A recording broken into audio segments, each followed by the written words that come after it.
ब्रह्मसूत्रम ब्रह्मसूत्र ग्रंथ में page number 982 और 982 पेज के ऊपर से 13 नंबर की पंक्ति है। अतः उत्तरम उच्यते। ठीक है, तो बात यह चल रही है तृतीय अध्याय तृतीय पाद, और तृतीय अध्याय के तृतीय पाद का यह 19 नंबर का अधिकरण चल रहा है, और इस अधिकरण का नाम है यावत् अधिकाराधिकरणम। ठीक, और इस अधिकरण में विचार करना है क्या कि ज्ञानी पुरुष को देहांतर की प्राप्ति होती है या नहीं होती है, अर्थात ज्ञान का फल तुरंत मोक्ष है या नहीं है। तो क्योंकि संदेह इसलिए होता है कि बहुत सारे ज्ञानी पुरुष को भी पुनः जन्म होता हुआ दिखाई देता है। ऐसा स्मृति पुराण इत्यादियों में बहुत सारे उदाहरण मिलते हैं। तब ज्ञानी पुरुष को देहांतर प्राप्ति दिखाई देने से शंका होना स्वाभाविक है कि ज्ञानी का पुनर्जन्म होता है या नहीं होता है।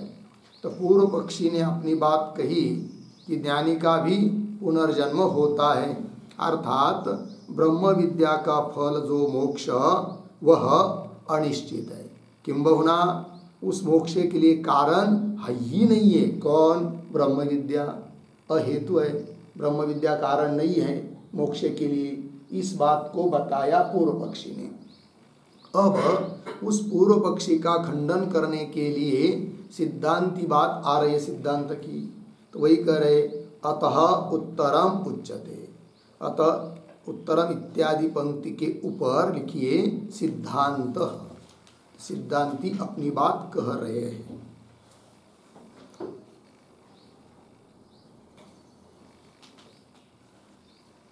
और अतः के पहले एक वाक्य भी लिख लेते हैं अवतरण के रूप में। तो लिखेंगे सिद्धांते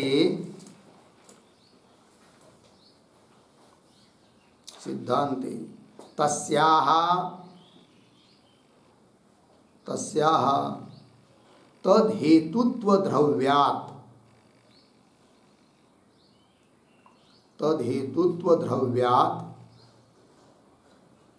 तद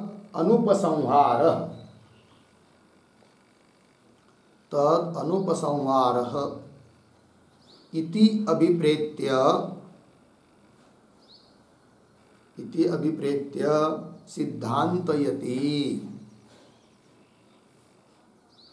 सिद्धान्तयति।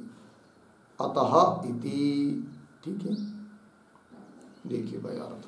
तो सिद्धांते अर्थात वेदांत सिद्धांत में तस्याः तद्द्रव्यात् द्रव्यत्व तद हेतुत्व द्रव्यात्, क्या लिखा आपने? तद हेतुत्व द्रव्यात्, ये लिखा ना? हाँ।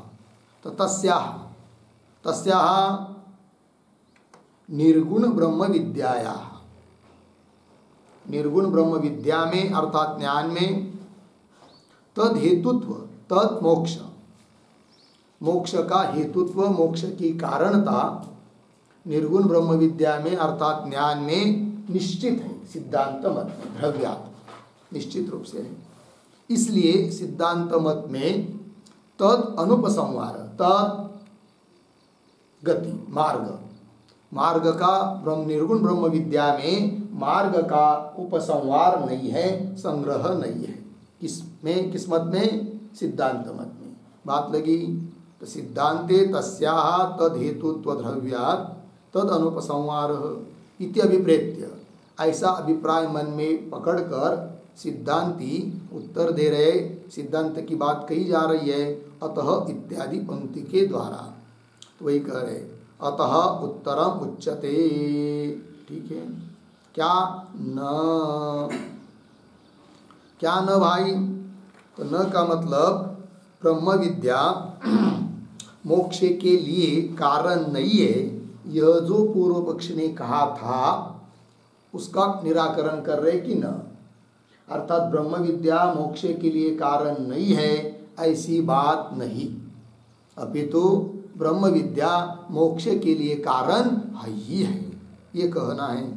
ठीक है, वही करे न के बाद अर्धविराम, फिर आगे तेषाम अपांतरतमः प्रभृतीनाम वेद प्रवर्तनादिषु लोक स्थिति हेतुषु अधिकारेषु नियुक्तानाम अधिकार तंत्रत्वात् स्थिते है।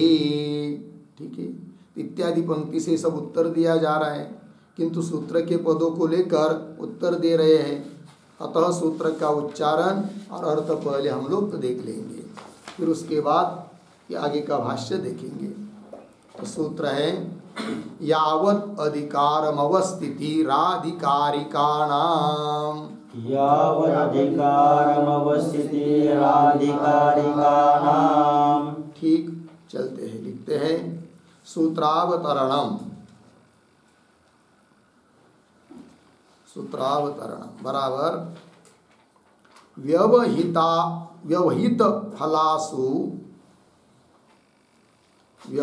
फलासु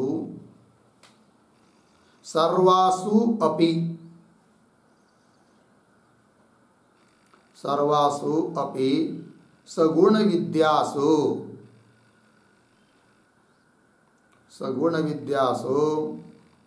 गति अर्थवती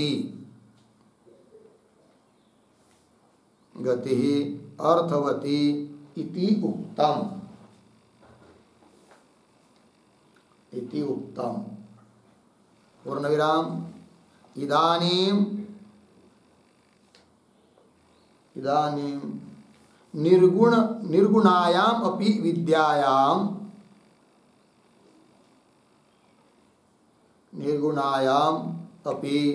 विद्यायाम सद्यो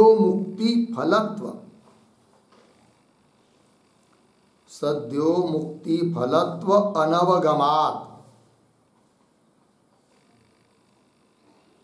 अनवगमात् आगे कालांतर भावी फलत्व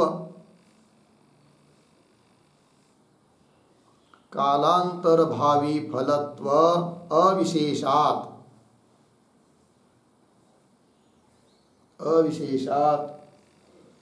गतेः अर्थवत्ता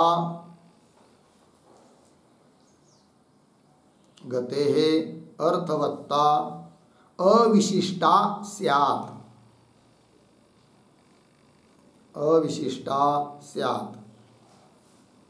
इति आशंक्य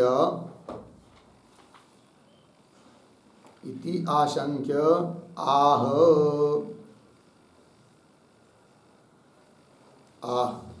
फिर नीचे की पंक्ति में सूत्रम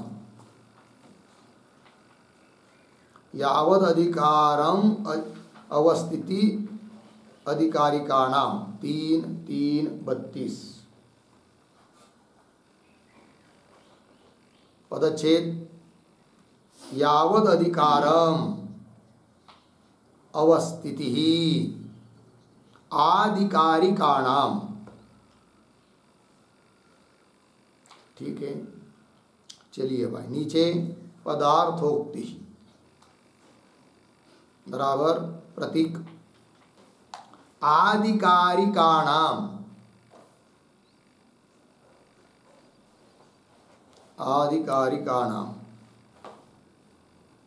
बराबर अधिकार संपन्नानाम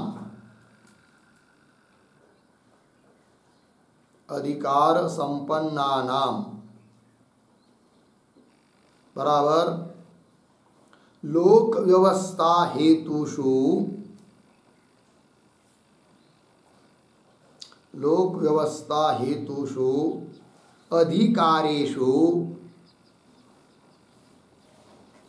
अधिकारेषु परमेश्वरेण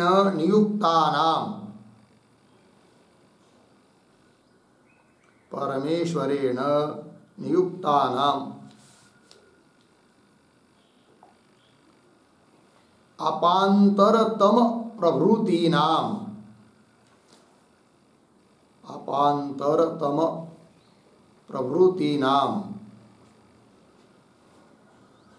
सम्यक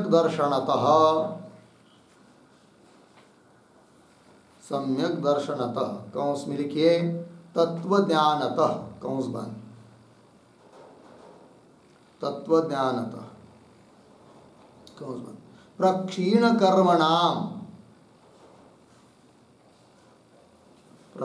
कर्मणाम ठीक। फिर आगे प्रतीक यावत् अधिकारम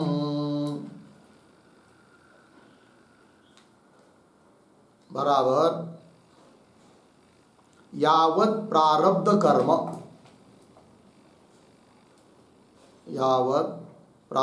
कर्म फिर आगे प्रतीक अवस्थिति बराबर अवस्थानम कौंस में लिखिए स्थिति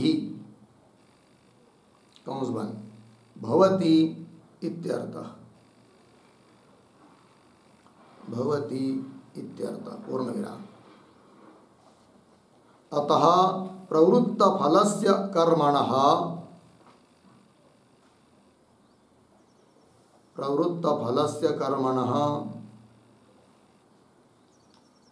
मुक्तेशोः इव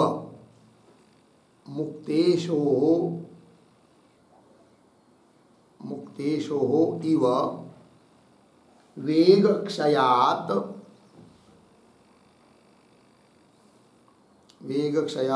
निवृत्तौ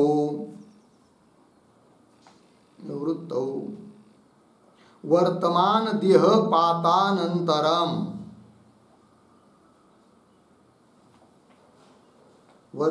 देहपातानन्तरं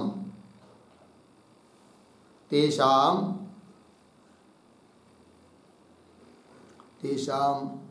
कैवल्याप्तौ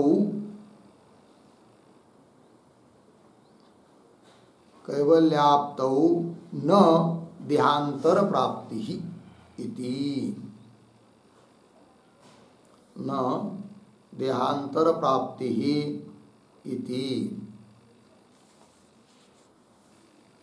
ठीक है। देखो भाई अर्थ सूत्रावतरण में लिख रहे हैं कि व्यवहित फलासु सर्वासु अपि सगुण विद्यासु गति अर्थवती इति उक्तम। तो व्यवहित है फल जिनका, दूर है फल जिनका, परिच्छिन्न है फल जिनका, ऐसी सभी सगुण विद्याओं में गति अर्थात मार्ग, गति अर्थवती है, मार्ग प्रयोजन वाला है, इस बात को बताया। अब क्या कहना है फिर? इदानीम निर्गुणायाम अपि विद्यायाम, पूर्व पक्षी कहता है कि निर्गुण विद्या में भी क्या सद्यो मुक्ति फलत्व अनवगमा, सद्यो मुक्ति तुरंत मोक्ष रूपी फल है ऐसा नहीं जाना जा रहा है। अनवगमात, अवगमात मतलब जानना, अनवगमात मतलब ज्ञात नहीं हो रहा है कि ब्रह्म विद्या हो गई, प्राप्त हो गई, ज्ञान हो गया और तुरंत मोक्ष मिल गया, ऐसा दिखाई नहीं दे रहा है। अनवगमात नहीं जाना जा रहा है। इसका मतलब फिर उस निर्गुण विद्या को कोई फल ही नहीं, ऐसी बात तो नहीं होगी। भले तुरंत मोक्ष रूप फल न हो, कोई तो फल होगा। फिर कोई कौन फल होगा? यदि सद्य तुरंत फल नहीं दिखाई दे रहा है तो विलंब से ही फल होगा कालांतर में, और कालांतर में होगा तो वही करे कालांतर भावी फलत्व अविशेषात। अन्य काल में फल प्राप्त होना ये सामान्य रूप से माना जाएगा फिर, और कालांतर में मिलने वाला फल वो भी सगुण विद्या की तरह कोई देशांतर में ही होगा फिर। और यदि उसको प्राप्त करना है, निर्गुण विद्या का फल इस प्रकार का यदि प्राप्त करना है तो उस निर्गुण विद्या के लिए भी गति की अर्थवत्ता हो जाएगी, मार्ग प्रयोजन वाला हो जाएगा। तो गते अर्थवत्ता अविशिष्टा, तो गति की अर्थवत्ता प्रयोजनवत्ता सामान्य रूप से हो जाएगी।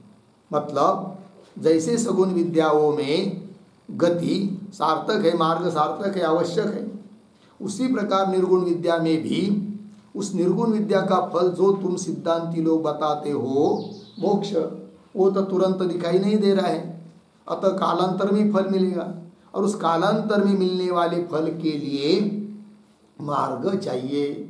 अतः निर्गुण विद्या के लिए भी मार्ग की अर्थवत्ता है, समान रूप से वही कह रहे। तो गते अर्थवत्ता अविशिष्टा स्यात् इति आशंक्य। इस प्रकार की यदि कोई शंका करता है तो उसके लिए उत्तर दे रहे सूत्र के माध्यम से। तो फिर सूत्र आया यावत् अधिकारम अवस्थिति आधिकारिकाणाम 3:32। फिर पदार्थोक्ति में लिख रहे हैं, प्रतीक है आधिकारिकाणाम। ठीक है, आधिकारिकाणाम मतलब क्या, उसका अर्थ दे रहे अधिकार संपन्नानाम, जिन्होंने अधिकार प्राप्त किया है। और भगवान ने भी उनकी उपासना को, उनकी तपस्या को देखते हुए जबकि उनको ज्ञान भी हुआ है तो भी उनको लोक व्यवस्थी के लिए अधिकार दे रखा है। तो जितना उनका प्रारब्ध है अधिकार का, तब तक तो वो उन प्रारब्ध के बल पर पुनः पुनः लोक व्यवस्थी के लिए जन्म लेते रहेंगे। इसका मतलब उनके ज्ञान का फल मोक्ष नहीं है, ये भी बात नहीं है। तो वो ज्ञानी, किंतु अधिकार दिया है उनको और उनको उतना उनका प्रारब्ध है। तो जब तक प्रारब्ध रहेगा तब तक तो उनको वो अधिकार संपन्न करने के लिए पुनः पुनः जन्म लेकर जगत की व्यवस्था करनी पड़ती है। और जब उनका वो प्रारब्ध कर्म समाप्त हो जाता है अधिकार संपन्न करने का, लोक व्यवस्था करने का, तब उनको मोक्ष मिल जाता है। पहले ही मोक्ष है, जीवन मुक्त था ही वो, किंतु विधेय मोक्ष फिर उनको मिल जाता है कि नहीं। तो इसलिए उनका बार बार जन्म दिखाई दे रहा है ज्ञानी होने पर भी, किंतु बार बार जन्म दिखाई दे रहा है, इसका मतलब ज्ञान का फल मोक्ष नहीं, ऐसी बात नहीं। ज्ञान का फल तो मोक्ष ही है, किंतु उनके प्रारब्ध और अधिकार के कारण उनको जन्म हो रहा है, इतनी बात है। ज्ञान का फल मोक्ष है और वो तुरंत है। अतः उस निर्गुण विद्या के लिए मार्ग की आवश्यकता भी नहीं है, ये सिद्धांत मत है।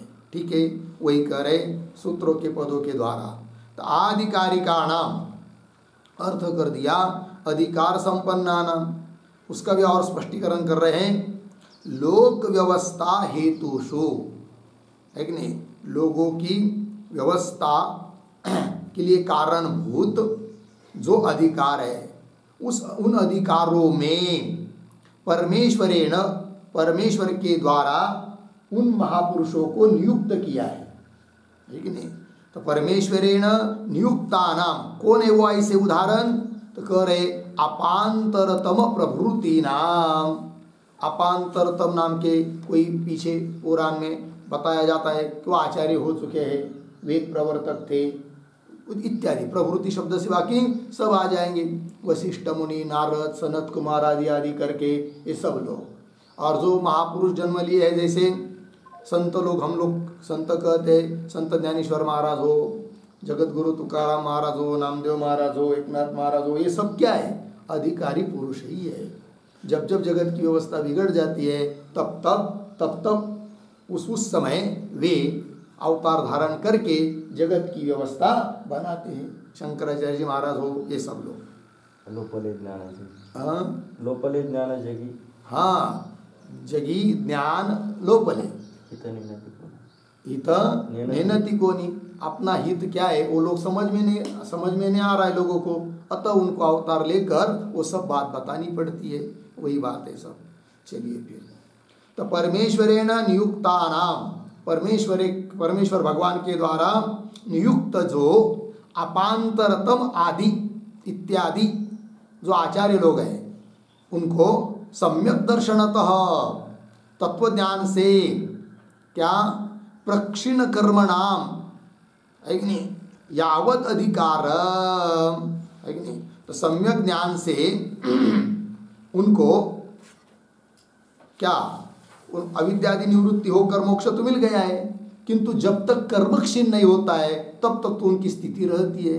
तो वही कह रहे तत्व सम्यक दर्शनतः प्रक्षीण कर्मणाम, जिनका संचित आदि कर्म क्षीण हो चुका है तो भी यावत अधिकारम, तो कर्म क्षीण हुआ है मतलब संचित क्रियमान क्षीण हुआ है और प्रारब्ध कर्म बाकी है। वही कह रहे यावत अधिकारम, यावत अधिकारम का अर्थ लिख रहे यावत प्रारब्ध कर्म, जब तक उन अधिकारी पुरुषों का अधिकार का कारण प्रारब्ध कर्म शेष है, जब तक यावत प्रारब्ध कर्म, तब तक क्या अवस्थिति उनकी स्थिति रहती है, देहों में उनका स्थिति रहती है। एक देह होने के बाद दूसरा देह धारण कर सकते हैं स्वेच्छा से। यावत प्रारब्ध कर्म अवस्थिति अर्थात अवस्थानम स्थिति भवति। हो गया, आगे चलिए। अतः प्रवृत्त फलस्य कर्मणः, ऐसा कर्म कि जो फल देने के लिए प्रवृत्त हुआ है, ऐसा कर्म फिर कौन सा है? वो है प्रारब्ध कर्म।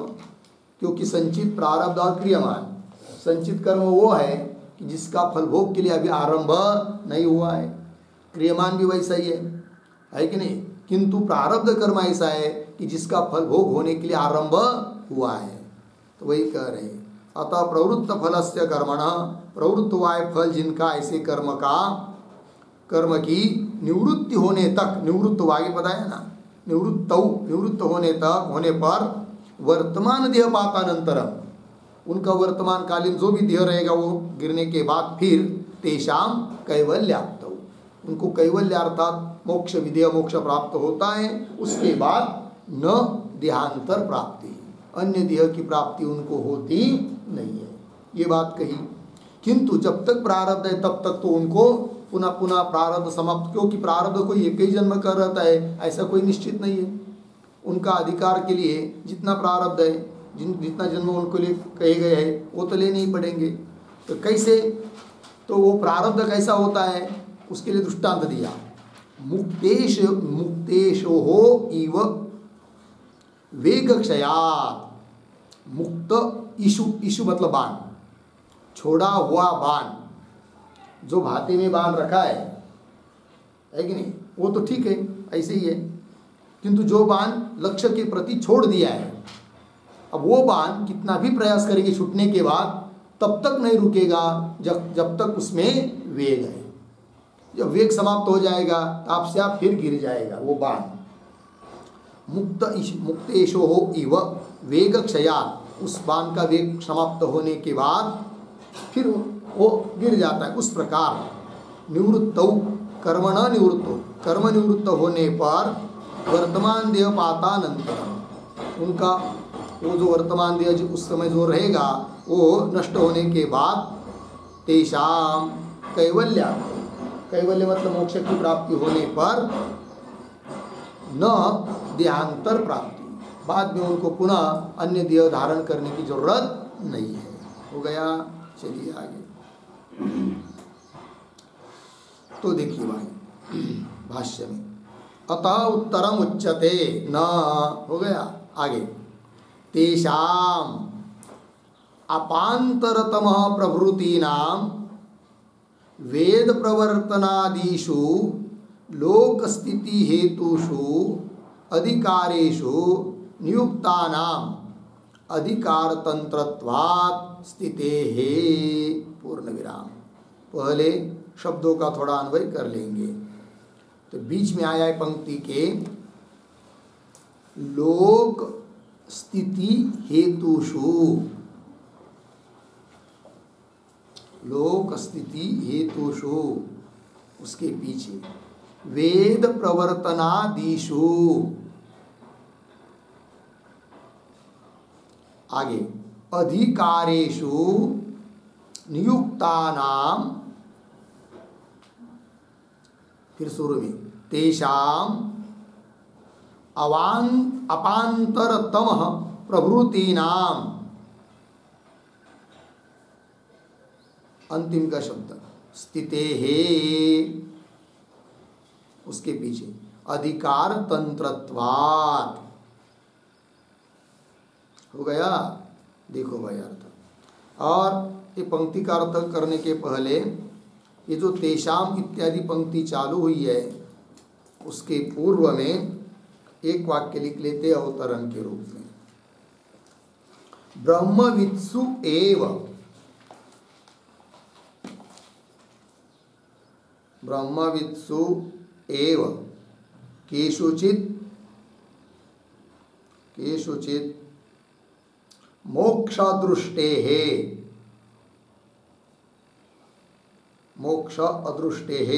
मोक्षादृष्टेः अहेतुत्वं कथं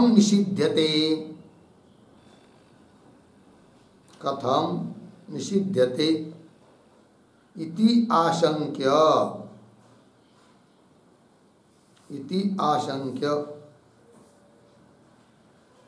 प्रतिबंधाभावम् अपेक्ष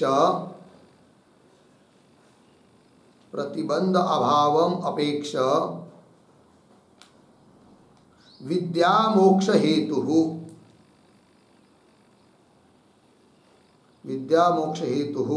इति मत्वा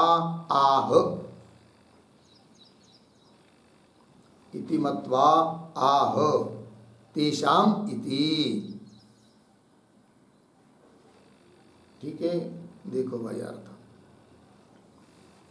तो कोई शंका करेगा, किस प्रकार की? कह रहे कि ब्रह्मवित्सु एव केषुचित् मोक्ष अदृष्टेः अहेतुत्वं कथं निषिध्यते। पूर्व पक्षी शंका कर रहा है कि ब्रह्मवेत्ता ही कुछ लोगों में क्या मोक्ष दिखाई नहीं दे रहा है, क्योंकि बार बार उनका जन्म बताया जा रहा है। शास्त्र में आ रही बात, सनत कुमार आदि ये सब बहुत उदाहरण दिए ऊपर, अपांतरतम आदि आचार्यों के। तो ब्रह्मवेत्ता होने पर भी उनमें कुछ लोगों में मोक्ष न दिखाई देने के कारण अहेतुत्वं कथम निषिध्यते, मोक्ष के लिए अहेतु है ब्रह्म विद्या, कारण नहीं है। ये जो हम बात कर रहे पूर्व पक्षी लोग, उसका आप सिद्धांती लोग निषेध क्यों कर रहे हो? अपितु आप लोगों ने, सिद्धांतियों ने हम लोगों को सपोर्ट करना चाहिए कि हाँ भाई आप लोग कह रहे हैं कि मोक्ष के लिए कारण नहीं है ब्रह्म विद्या, हाँ नहीं है कारण, ऐसा कहना चाहिए। आप तो निषेध कर रहे हो, और यदि निषेध कर रहे हो तो ये क्यों दिखाई दे रहा है फिर ज्ञानी पुरुष में पुनः जन्म? बताओ, ऐसी कोई शंका करता है तो उत्तर दे रहे इत्याशंक्य प्रतिबंध अभावम अपेक्ष विद्या मोक्ष हेतु। ये सिद्धांत है। सिद्धांति करे अरे भाई पूर्व पक्षी, मोक्ष के लिए कारण ब्रह्म विद्या है, किंतु तुरंत मोक्ष क्यों नहीं दिखाई दे रहा है? इसलिए कि प्रतिबंध बैठा है। प्रतिबंध का अभाव हो और ज्ञान प्राप्त हो तब तो तुरंत मोक्ष मिल जाता है कि नहीं? इसका मतलब प्रतिबंध बैठा है तब तक मोक्ष नहीं, ऐसे नहीं। मोक्ष स्थिति है, विदेह मोक्ष नहीं, देह नहीं गिरता, पुनः जन्म है कि नहीं? पूर्व पक्ष का अभिप्राय क्या है कि मोक्ष मतलब पुनः जन्म बिल्कुल नहीं, और जन्म तो दिखाई दे रहा है अर्थात मोक्ष नहीं, ये पूर्व पक्षी का अभिप्राय है। और सिद्धांत की बात क्या है कि ज्ञान हुआ तो मोक्ष मिल गया, जीते जी मोक्ष है, जीवन मुक्ति, देह रहने दो। और देह यह वर्तमान देह गिरने पर भी यदि प्रारब्ध शेष है तो पुनः देह लेना पड़ता है, अतः उसको मोक्ष मिला नहीं, ये बात नहीं।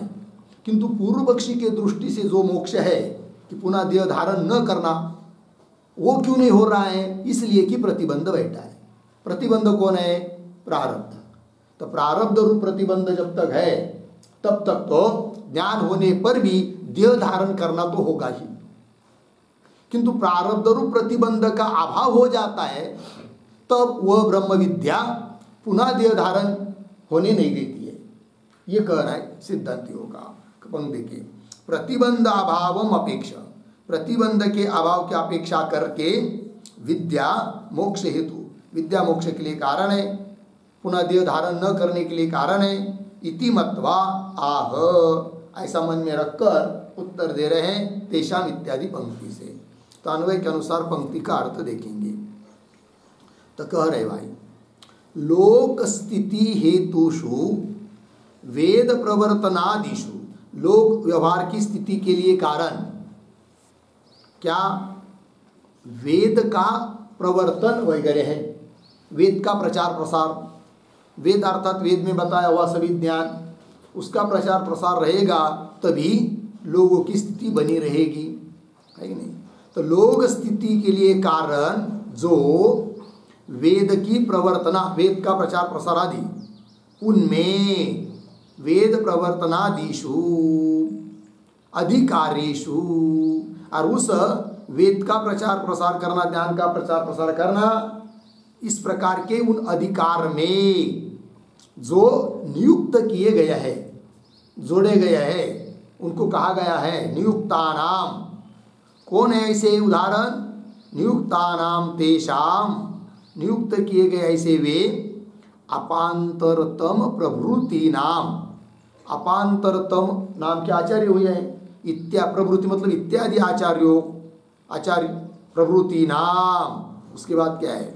हाँ, उन प्रभृति इत्यादि आचार्यों की स्थिति, स्थिते है अर्थात देह में विद्यमानता, कब तक?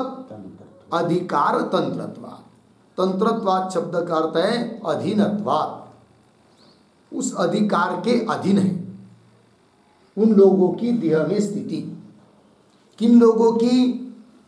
जिनका लोक स्थिति के लिए कारणभूत वेद प्रवर्तनादियों में अधिकार है, और उस अधिकार में नियुक्त किए गए जो अपांतरतम वगैरह आचार्य लोग, उनकी स्थिति किनके अधीन है?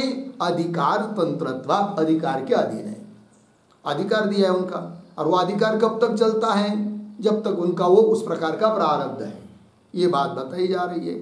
इसलिए पूर्व पक्षी को ज्ञान होने पर भी मोक्ष दिखाई नहीं दे रहा है। यद्यपि मोक्ष तो है ही उनको, किंतु देह धारण कर रहे हैं ना वो पुनः पुनः, और पूर्व पक्षी समझता है कि देह धारण न करना ही मोक्ष है कि नहीं? किंतु तब तक वो देह भी धारण करेंगे जब तक उनका वो प्रारब्ध है, और वो प्रारब्ध समाप्त हो जाता है तब देह भी धारण नहीं करेंगे, वो उनको अन्य देह की प्राप्ति नहीं होगी, यह अभिप्राय। आगे चलिए। यथा असौ भगवान सविता सहस्र युग पर्यंतम जगत अधिकारम चरित्वा तद अवसाने उदयास्तमय वर्जितम कैवल्यम अनुभवती। ठीक है, ये जो पंक्ति है यथा असौ, यथा के पहले एक वाक्य लिखिए अवतरण के रूप में। यावत अधिकारम, यावत अधिकारम तावत अवस्थिति, तावत अवस्थिति इत्यत्र दृष्टान्तम आह,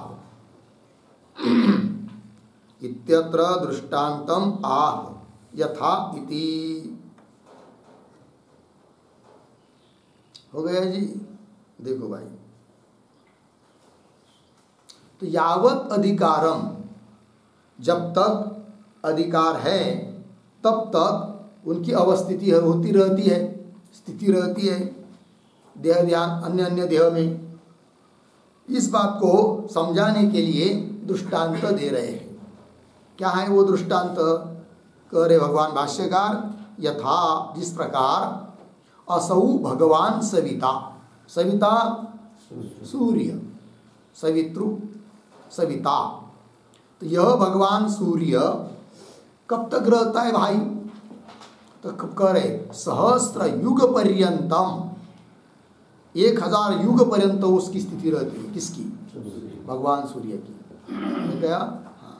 सहस्त्र युग पर्यंतम जगत अधिकारम चरित्वा, समस्त जगत का अधिकार चलाकर, अधिकार मतलब स्वामित्व, ये समस्त जगत के ऊपर स्वामित्व चलाता है, वो अधिकार चलाता है, उसके अधीन है सब लोगों की स्थिति सूर्य भगवान।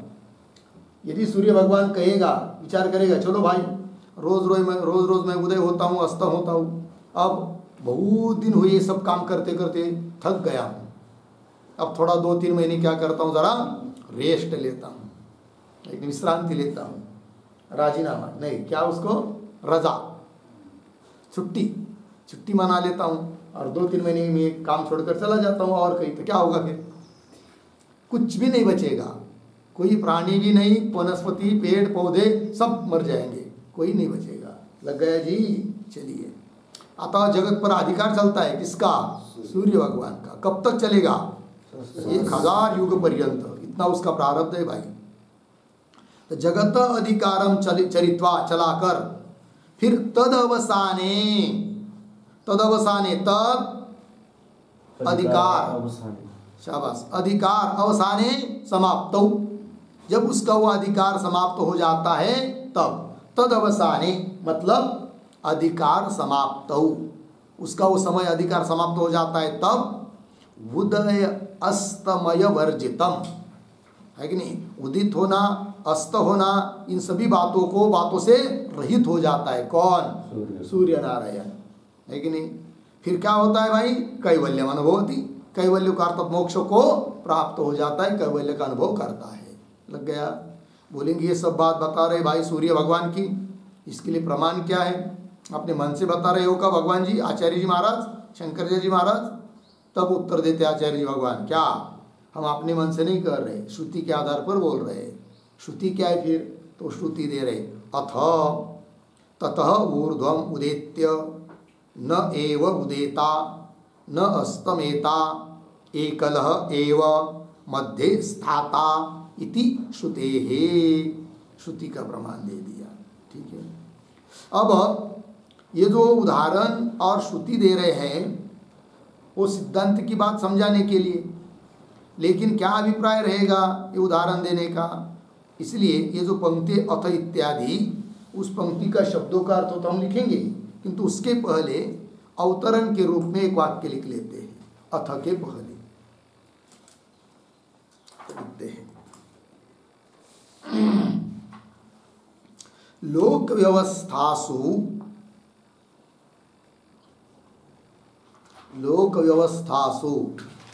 स्वामित्वम अधिकारः, स्वामित्वम अधिकारः, कौंस में लिखिए, लोक व्यवहार में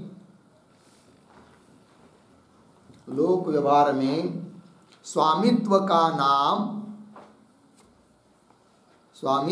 नाम अधिकार है, अधिकार है, कौंस बन अर्धविराम, आगे तत्प्रापकम प्रारब्धम यावत अस्ति, प्रारब्धम यावत अस्ति तावत कालम जीवन मुक्तत्वेन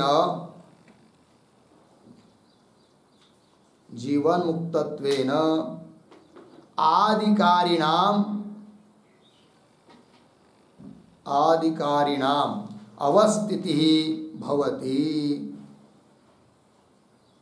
अवस्थितिः भवति, पूर्ण विराम। आगे प्रारब्ध क्षये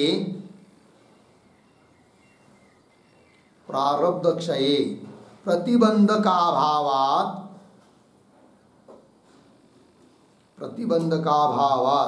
विदेह कैवल्यम भवति,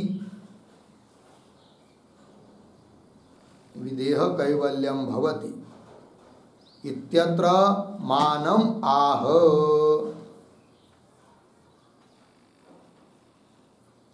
इत्यत्र मानम आह अथ इति।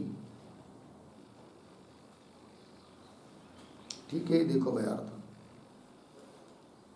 अधिकार मतलब क्या वो भी बता दिया। तो लोक व्यवस्थासु स्वामित्वम अधिकार, लोक व्यवहार में स्वामित्व का नाम ही क्या है? अधिकार है। जैसे हम लोग नहीं बोलते क्या, ये अधिकारी है कि नहीं, या साहेब है, अधिकारी है, इनका ये अधिकार है, मतलब उस कार्यक्रम में उसमें क्या, उसका क्या है? स्वामित्व है, प्रभुत्व है, वही अधिकार है।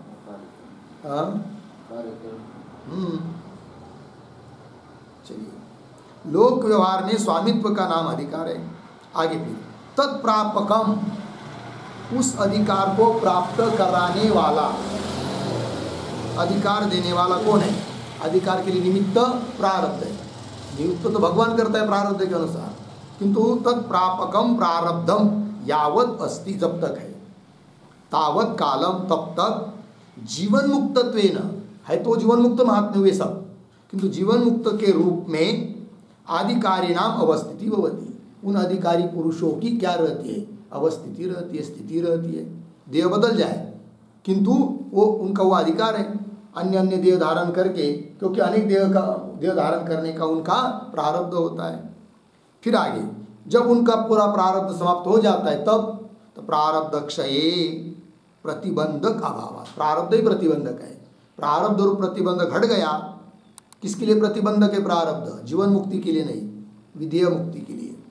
विधेय मुक्ति मतलब देह गिर गया पुनः देह धारण न करना पड़े, ये विधेय मुक्ति हो गई, है कि नहीं? और जीवन मुक्ति मतलब देह रहते हुए भी मुक्तावस्था, ब्राह्मी स्थिति। तो प्रारब्ध क्षये प्रतिबंधक अभावात् विधेय कैवल्यम भवति इत्यत्र, इसी बात को बताने के लिए मान अर्थात प्रमाण दे रहे हैं अथ इत्यादि पंक्ति से।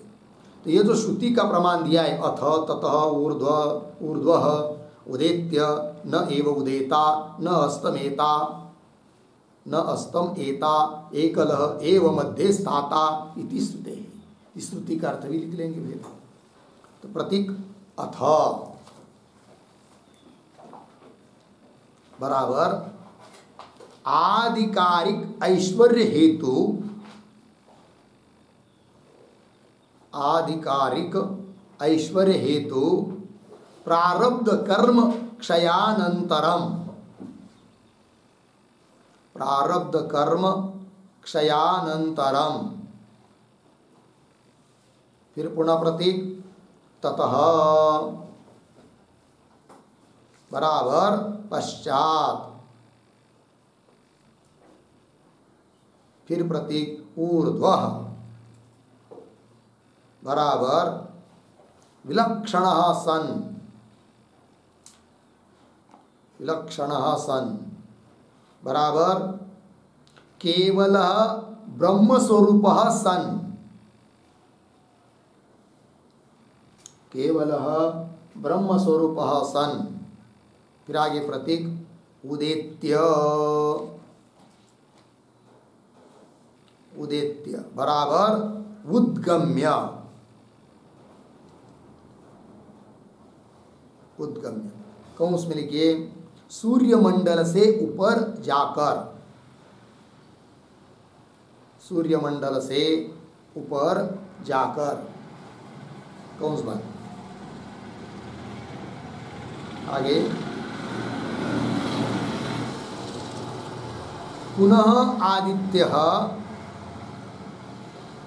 पुनः आदित्यः न एव उदेता, न एव उदेता न अस्तमेता, न अस्तमेता किंतु, किंतु एकलः एव, एकलः एव प्रतीक है, एकलः एव बराबर अद्वितीयः, अद्वितीयः पुनः प्रतीक मध्ये बराबर स्वात्मनि, स्वात्मनि बराबर उदासीन आत्मस्वरूपे, उदासीन आत्मस्वरूपे, फिर प्रतीक स्थाता बराबर तिष्ठति इत्यर्थ, स्थाता बराबर तिष्ठति इत्यर्थ। ठीक है, देखो भाई अर्थ, अथ, अथ का अर्थ कर रहे आधिकारिक, अधिकार के निमित्त प्राप्त हुआ ऐसा जो ऐश्वर्य, और उस ऐश्वर्य का हेतु जो प्रारब्ध कर्म, और वो प्रारब्ध कर्म समाप्त होने के बाद क्षयानंतरम, फिर क्या? ततः पश्चात बाद में ऊर्ध्व अर्थात विलक्षण होता हुआ, मतलब केवल ब्रह्म स्वरूप होता हुआ उदेत्य प्रतीक है, अर्थात उद्गम्य। अर्थात फिर ऐसी स्थिति में जब वो केवल ब्रह्मरूप हो गया, प्रारब्ध भी समाप्त हुआ, ऐसी स्थिति में वह सूर्य आदित्य न उदित होता है न अस्त होता है, किंतु यहाँ दोबारा शब्द आया उदित्य, फिर आगे आया है न एव उदेता। तो उदित्य का अर्थ कर दिया सूर्यमंडल से ऊपर होकर ऊपर जाकर, न एव उदेता, आगे सूर्यमंडल से ऊपर नहीं आता है, फिर उसके बाद हम लोगों के लिए उदित भी नहीं होता है, अस्त भी नहीं होता है। ये बात करें, पुनः आदित्य न एव उदेता, उदित नहीं होता है, न अस्तमेता, अस्त को भी प्राप्त नहीं होता है, किंतु रहता है कैसा है फिर, एकलह एव, मतलब अद्वितीय मात्र स्वरूप रहता है। अद्वितीय कहाँ रहता है, मध्य नाम स्वात्मनि, अर्थात उदासीन आत्मस्वरूप, बस केवल अपना आत्मा बनकर स्वस्वरूप में स्थित रहता है। ये बात स्थाता तिष्ठति, ये रहता है। सूर्य का उदाहरण दिया, उसी प्रकार अधिकारी पुरुषों की बात भी ऐसी ही है। जैसे सूर्य का अधिकार 1000 वर्ष पर्यंत उदित होना, अस्त होना, लोक की अवस्था संभालना, उसी प्रकार ये सब बाकी अधिकारी पुरुष भी जब तक प्रारब्ध है तब तक जन्म लेंगे, मरते हुए दिखेंगे, किंतु है तो जीवन मुक्त है कि नहीं। और जब प्रारब्ध और प्रतिबंध हट जाता है तब अपने स्वस्वरूप में स्थित हो जाते हैं। इसके लिए सब प्रमाण दे दिया, हो गया। आगे चलिए, मध्य स्थाता इति श्रुते है। आगे, यथाच वर्तमानाः ब्रह्मविदः आरब्ध भोग क्षये कैवल्यम अनुभवन्ति। अब ये क्या बात आ गई बीच में, तो ये जो पंक्ति है यथाच, उसके भी पूर्व में एक छोटा वाक्य लिखिए अवतरण के रूप में, तत्र उदाहरणांतरम आह,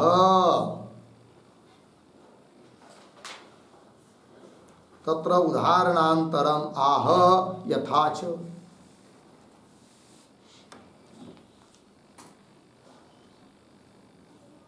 ठीक है ना, इसी बात को में अन्य उदाहरण दे रहे हैं। कैसा वो उदाहरण है, यथाच, जैसे एक उदाहरण दे दिया भगवान सूर्य नारायण का, आदित्य का। अब उदाहरण दूसरा दे रहे हैं, किस बात को समझाने के लिए, अधिकारी पुरुषों की बात समझाने के लिए। वही कह रहे यथाच वर्तमान ब्रह्मविद, जैसे कि वर्तमान काल में जो भी ब्रह्मवेत्ता लोग हैं, ज्ञानी लोग हैं, बहुत प्रयत्न करके श्रवण मनन निधिध्यासन आदि करके ज्ञान प्राप्त किए हुए ब्रह्मवेत्ता लोग हैं, तो वर्तमान ब्रह्मविद वे भी क्या, आरब्ध भोग क्षय। अब समझ लीजिए कोई महात्मा है कि नहीं, बचपन से इस अध्यात्म में लगा हुआ है, ब्रह्म ज्ञान के लिए प्रयत्न कर रहा है, और उनका प्रारब्ध है समझ लीजिए 100 साल का या 80 साल का, कोई भी पकड़ लीजिए, और 50 साल में या 60 साल में ही उनको ज्ञान हो गया, आगे की 20 साल तो बाकी है। फिर 60 साल में ज्ञान हुआ, 80 साल का उनका प्रारब्ध है, तो फिर आगे फिर उनका ज्ञान होते ही देह पड़ता है क्या, नहीं पड़ता है। ज्ञान हुआ, जीवन मुक्ति अवस्था प्राप्त हुई, फिर आगे के जितने भी वर्ष बाकी है आयु के, उतने देर तक वो क्या करेगा, अपने जीवन मुक्त अवस्था में रहेगा। और जब विधेय कैवल्य प्राप्त होने में प्रतिबंधक ऐसा जो प्रारब्ध वो जब समाप्त होता है, तब उसका वर्तमान देह गिर जाता है और विधेय कैवल्य को प्राप्त होता है। वही करे यथाच वर्तमान ब्रह्मविदः आरब्ध भोग क्षय, आरब्ध प्रारब्ध रूप कर्म का भोग समाप्त होने पर कैवल्यम अनुभवंती, कैवल्य का अनुभव करते हैं। ठीक, बोलेंगे इसके लिए भी क्या प्रमाण है, तो प्रमाण दे रहे, तस्य तावदेव चिरम यावत् न विमोक्षे अथ संपत्से इति श्रुते है। ठीक है, श्रुति के पदों का अन्वय कर सकते हैं, सूर्य के 2-3 शब्द छोड़कर, यावत् न विमोक्षे, फिर शुरू में तस्य तावत् एव चिरम, फिर आगे अथ संपत्से, लग गया। देखो भाई अर्थ, यावत् न विमोक्षे अर्थात उसके मोक्ष होने के लिए उतना ही दे रहे हैं, तस्य तावदेव चिरम आया ना, कब तक वो आगे दिया है, किंतु अन्वय करते समय यावत् न विमोक्षे, अर्थात जब तक वह देह आदि बंधन से, शरीर से मुक्त नहीं होता है। यावत न विमोक्षे तस्य, उसके लिए, तस्य तावदेव चिरम, तब तक ही उनका ये शरीर आदि रहता है। और जब प्रारब्ध आदि कर्म सब समाप्त हो जाता है तब अथ संपत् से, अर्थात सत्स्वरूप ब्रह्म को वो प्राप्त हो जाता है। ये बात बता दी। प्रारब्ध है तब तक रहेगा, प्रारब्ध समाप्त हुआ तो पहले ही वो ब्रह्म रूप हुआ है, अब पुनः सत्स्वरूप ब्रह्म ही हो गया, रह गया। ठीक है, अथ संपत् से इति श्रुते हो गया। दो उदाहरण दिए भाई। अब सिद्धांत की बात कर रहे, जिसके लिए उदाहरण दिए। एवं अपांतरतमः प्रवृत्तयः अपि ईश्वरेण तेषु तेषु अधिकारेषु नियुक्ताः सन्तः सत्यपि सम्यक् दर्शने कैवल्य हेतौ अक्षिण कर्माणः यावत् अधिकारम् अवतिष्ठन्ते। अर्धविराम। तदवसाने च अपवृज्यन्ते इति अविरुद्धम। ठीक है, चलिए भाई, तो थोड़ा सा पहले शब्दों का अन्वय कर लेते हैं। देखिए शुरू में एवं, एक दो शब्द छोड़कर आगे, ईश्वरेण तेषु तेषु अधिकारेषु नियुक्ताः सन्तः। फिर पीछे अपांतरतमः प्रवृत्तयः, थोड़ा आगे जाकर कैवल्य हेतौ, उसके पीछे सम्यक दर्शने, उसके पीछे सत्यपि, फिर आगे अक्षिण कर्माणः, आगे सरल है, यावत् अधिकारम अवतिष्ठन्ते तदवसाने च अपरुज्यन्ते इति अविरुद्धम। देखो एक एक बात, किंतु ये जो पंक्ति चालू हुई है एवं इत्यादि, उसके पूर्व में एक छोटा सा वाक्य लिखिए अवतरण के रूप में। दृष्टान्तयोः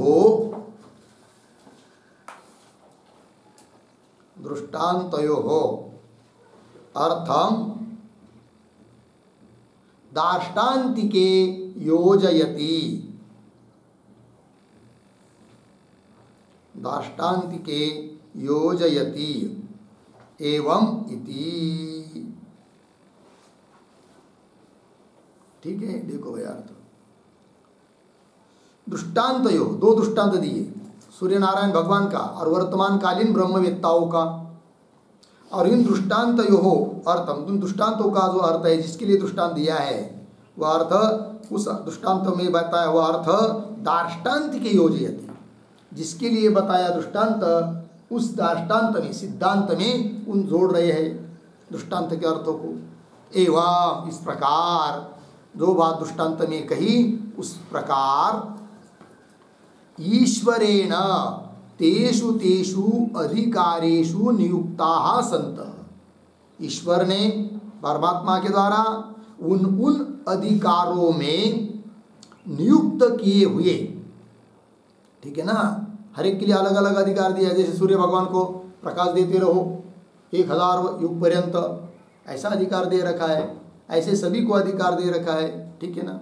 चलिए, तो ईश्वरेण तेषु तेषु अधिकारेषु नियुक्ता संत, नियुक्त किए हुए। ठीक है, कौन? उदाहरण अपांतरतम प्रभृतय, अपांतरतम इत्यादि आचार्य। क्या? आगे देखिए, वे सब आचार्य। आगे, कैवल्य हेतौ सम्यक दर्शन सत्यपि, कैवल्य मोक्ष, मोक्ष के लिए कारणभूत कौन? मोक्ष के लिए कारणभूत कौन है? सम्यक दर्शन। सम्यक दर्शन पद दिया ना यहाँ पर। सम्यक दर्शन मतलब ब्रह्म ज्ञान, यथार्थ ज्ञान। सत्यपि उनमें है, सत्यपि शब्द का अर्थ लिखिए विद्यमाने अपि। सत्यपि विद्यमाने भी, उन लोगों में विद्यमान है सब ज्ञान, जो कि मोक्ष कैवल्य के लिए कारण है। देखो भाई, तो कैवल्य हेतु सम्यक दर्शन सत्यपि, सम्यक दर्शन ब्रह्म ज्ञान उनमें होने पर भी अक्षीण कर्माण है कि नहीं, किंतु उनका कर्म क्षीण नहीं हुआ है, प्रारब्ध कर्म अधिकार जो दिया है उनके लिए, तो अक्षीण कर्माण कर्म क्षीण न हुआ होने के कारण यावत अधिकारम अवतिष्ठन्ते, जब तक जितने दिन तक जितने काल तक उनका अधिकार है तब तक वो रहते हैं उन देह में। यावत अधिकारम अवतिष्ठन्ते। फिर आगे तदवसाने च तदवसाने हाँ तद अधिकार अवसान समाप्ति, तो तद अवसानी शब्द का अर्थ लिखिए अधिकार समाप्त, उनका अधिकार का कारण प्रारब्ध आदि ये सब समाप्त होने पर च अपरुज्यन्ते इस शब्द का अर्थ लिखिए मुक्ताः भवन्ति, मुक्त हो जाते हैं, कैवल्य को विदेह मोक्ष को प्राप्त हो जाते हैं। अपरुज्यन्ते इति अविरुद्धम, इस प्रकार मानने से कोई बात किसी बात के लिए विरोध नहीं आता है। अर्थात पूर्व पक्ष ने जो बात कही थी कि ब्रह्म विद्या मोक्ष के लिए कारण नहीं है, वो उसका खंडन हो गया। और उन्होंने ब्रह्म विद्या मोक्ष के लिए कारण नहीं ऐसा क्यों कहा था? इसलिए कि उसको स्मृति आदि ग्रंथों में ज्ञानी पुरुष के भी जन्म दिखाई दिए थे, किंतु ज्ञानी पुरुषों का उनका जन्म जो बताया गया है वो क्या बात है, उसमें क्या रहस्य है, वो सिद्धांतियों ने बता दिया, क्योंकि वे तो अधिकारी पुरुष है, उनका वैसा प्रारब्ध है। अतः ज्ञान होने पर भी उन अधिकार के अनुसार उनको जन्म ले रहे हैं। इसका मतलब ये नहीं कि ब्रह्म विद्या मोक्ष के लिए कारण नहीं है, अपितु ब्रह्म विद्या मोक्ष के लिए कारण है ही है। ये सिद्धांत की बात सिद्ध हो जाती है। और यदि पूर्व पक्षी के कहने के अनुसार ब्रह्म विद्या मोक्ष के लिए कारण नहीं हो पाती, तब तो ब्रह्म विद्या का फल फिर मोक्ष नहीं है, क्योंकि मोक्ष के लिए कारण नहीं, और कोई फल मानना पड़ता लोकांतर, और तब तो उस फल को प्राप्त करने के लिए मार्ग की भी जरूरत पड़ती। अतः पूर्व पक्षी में फल बताया है इस अधिकरण का, मार्ग का उपसंहार, और सिद्धांत में मार्ग का अनुपसंहार, क्योंकि सिद्धांत मत में ब्रह्म विद्या मोक्ष के लिए कारण है ही है। पूर्व पक्षी कहता है नहीं है, वो बात उसकी है, किंतु मोक्ष के लिए कारण है। और वो जो आक्षेप किया था ज्ञानी पुरुषों का जन्म को देखते हुए पूर्व पक्षी ने उसका भी समाधान दे दिया। इसलिए कोई विरोधी बात नहीं है। कौन बात विरुद्ध नहीं है? कि ब्रह्म विद्या निर्गुण विद्या के लिए मार्ग की जरूरत नहीं है, कि नहीं, मार्ग अर्थवान नहीं है, ये जो बात बताई है सिद्धांतियों ने, उसके साथ कोई विरोध आता नहीं है, ये अर्थ हुआ। इति अविरुद्धम होगा इतना। आगे चलिए फिर, सकृत प्रवृत्तम एव ही ते फलदानाय कर्माशयम अतिवाहयन्तः स्वातंत्रेण एव गृहात् इव गृहान्तरम अन्यम देहम संचरन्तः स्वाधिकार निवर्तनाय अपरिमृषित स्मृतयः एव देहेन्द्रिय प्रकृति वशित्वात् निर्माय देहान युगपत् क्रमेण वा अधितिष्ठन्ति। हो गया जी। चलिए पहले थोड़ा सा शब्दों का अन्वय कर लेंगे। तो शुरू के दो शब्द छोड़कर आया ही हो गया। फिर एक शब्द छोड़कर आगे फलदानाय, फिर शुरू में सकृत प्रवृत्तम एव, फिर थोड़ा आगे जाकर कर्माशयम अतिवाहयन्तः,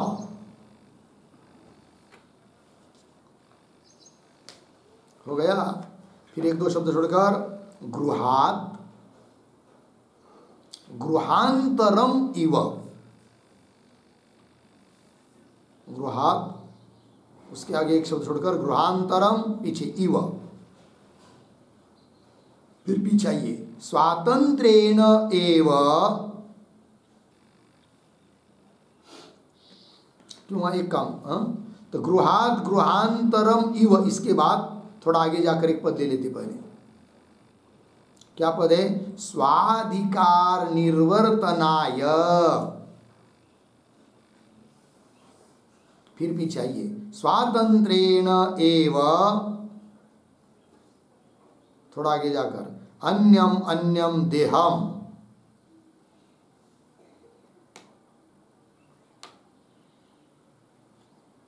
अन्यम अन्यम देहम संचरन्तः,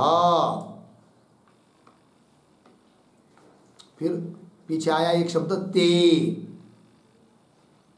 शुरू में एक दो शब्द शुरू कराया था ते, फिर आगे जाएंगे देहेंद्रिय प्रकृति वशित्वात्, एक शब्द छोड़कर आगे देहान, उसके पीछे निर्माय, देहान निर्माय, फिर और पीछे थोड़ा सा अपरिमुषित स्मृतयः एव, अपरिमुषित स्मृतयः एव, फिर अंतिम में युगपद क्रमेण वा अधितिष्ठन्ति। ठीक है, चलिए भाई, अब क्या बात कही जा रही है? तो देखो, ये जो पंक्ति चालू हुई ना, सकृत प्रवृत्तम एव इत्यादि, उसके पूर्व में एक वाक्य लिखिए अवतरण के रूप में छोटा सा, ननु ननु ज्ञानिनाम अपि, ज्ञानिनाम अपि जन्मांतरम चेत, जन्मांतरम चेत कथम मुक्ति, प्रश्न चिन्ह, प्रश्न चिन्ह, इति अतः आह सकृत प्रवृत्तम एव इति।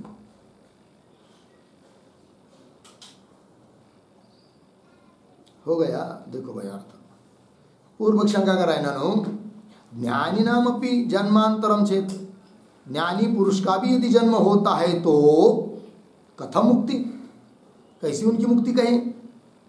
तब उसको उत्तर दे रहे सकृत प्रवृत्तम इत्यादि पंक्ति के द्वारा। ठीक है, तो देखो भाई, अन्वय के अनुसार एक एक बात ही, क्योंकि क्या आगे फलदानाय सकृत प्रवृत्तम एव, अधिकार रूप फल देने के लिए एक बार प्रवृत्त हुआ जो प्रारब्ध कर्म है कि नहीं, तो वह सकृत प्रवृत्तम एव, एक बार प्रवृत्त हुआ ही है, कौन? प्रारब्ध रूप कर्म। फिर वह कर्माशयम अतिवहायन्तः, हो गया ना, अतिवहायन्तः गृहात् गृहांतरम इव, आगे इतना ही कर लीजिए। हाँ, स्वाधिकार निर्वर्तनाय स्वातंत्रेण एव अन्यम अन्यम देहम संचरन्तः। ठीक है जिली भाई, तो सकृत प्रवृत्तम एव, क्या आगे कर्माशयम अतिवाहायन्तः, कर्म प्रारब्ध, आशय संग्रह, है कि नहीं, अतिवाहायन्तः क्षय करते हुई, तो ये जो पद है कर्माशयम अतिवाहायन्तः, उसका अर्थ लिखिए कर्म संग्रह का क्षय करते हुए।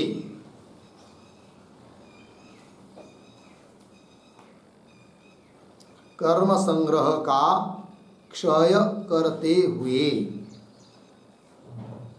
ठीक है, देखिए भाई, तो पुनः देखिए, फल देने के लिए प्रवृत्त हुआ जो प्रारब्ध कर्म, उस कर्म रूप संग्रह का क्षय करते हुए ज्ञानी लोग, अधिकारी लोग कैसे देह को धारण करते अन्य अन्य देह को, तो दृष्टांत दे रहे गृहांतरम इव। जैसा कोई मनुष्य इस गृह से निकलकर उस गृह में प्रवेश करता है, उससे निकल उस गृह में प्रवेश करता है, जैसे एक गृह से दूसरे गृह में प्रवेश करता चला जाता है व्यवहार में, उस प्रकार ये ज्ञानी महात्मे उस कर्म संग्रह का क्षय करते हुए, प्रारब्ध कर्म को भोगते हुए, समाप्त करते करते करते हुए क्या करते हैं, तब करे आगे स्वाधिकार निर्वर्तनाय, और दूसरी बात अपना अधिकार संपादन करने के लिए, क्योंकि वो अधिकारी पुरुष है वो, हाँ, तो स्वाधिकार निर्वर्तनाय, अपना अधिकार पूरा करने के लिए, संपादन करने के लिए क्या आगे क्या है, स्वातंत्रेण एव, मिल गया ना, तो स्वातंत्रेण एव का अर्थ लिखिए स्वेच्छया एव,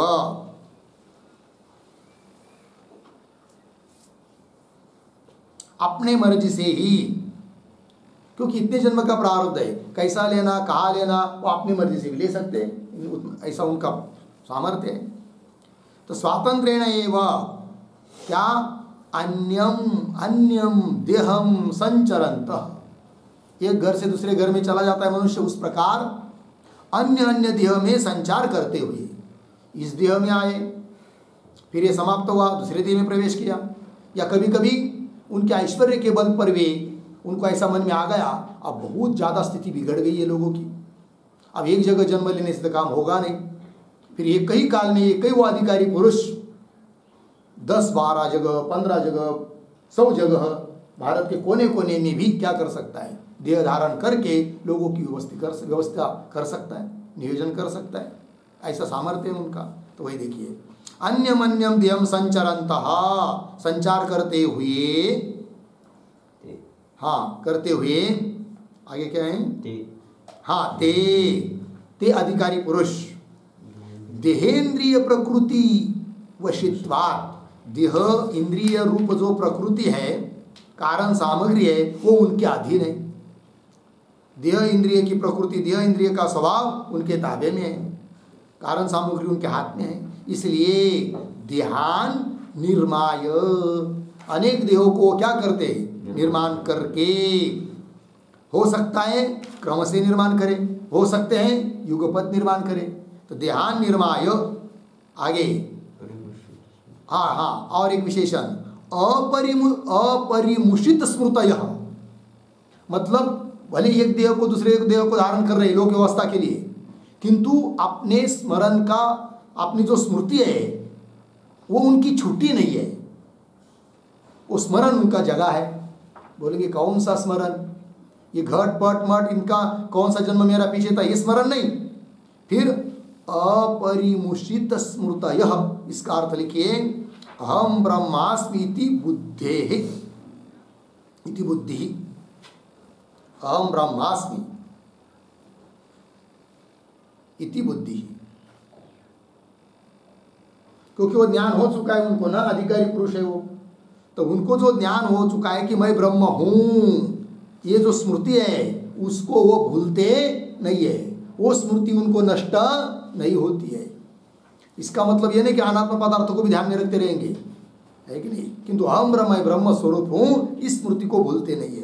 अपरिमुषित स्मृतयः एव, ऐसे होते हुए ही वे क्या करते हैं, युगपत क्रमेण वा, देहान निर्माण आया था ना, तो बहुत सारे देह को निर्माण करते हैं और आपने उस मैं ब्रह्म इस स्मृति को भूलते भी नहीं है, और फिर वो देह को निर्माण करते, हो सकते युगपत या क्रमेण वा अधितिष्ठन्ति, अधितिष्ठन्ति के ऊपर लिखे तत्तद्देहे निवासं कुर्वन्ति,